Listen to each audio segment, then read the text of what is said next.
Bakit nga ba mas matampuhin ng mga babae kumpara sa mga lalaki?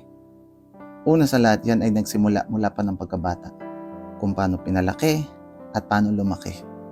Alam naman natin lahat na ibang-iba ang pagpapalaki sa mga batang lalaki kumpara sa mga batang babae.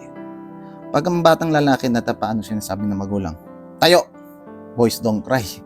Ladies first. Laging nakalalay ang mga lalaki sa mga kababaihan. Samantalang ang batang babae, tinatong prinsesa talaga yan.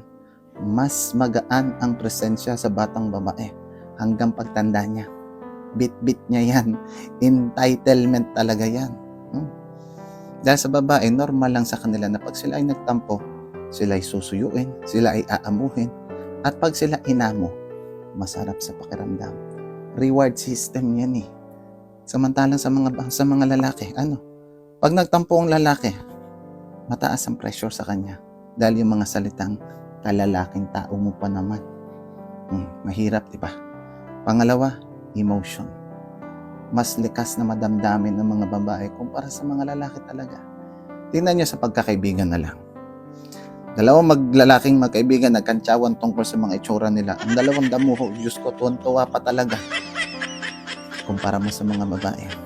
Dalawang magkaibigan babae nag-away, nagparinigan, nagkantsawan tungkol sa mga itsura nila.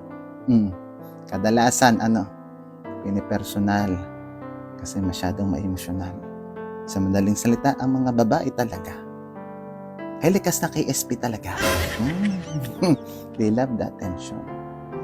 Kaya kahit anong gawin mo, wala nang mababago dyan. Kahit pakainin mo pa ng madami, kahit patulugin mo na pang ng buong araw yan, pag-gising niyang ganyan pa rin yan, wala na tayong magagawa eh. Panindigan mo na lang. Mahal mo yan eh.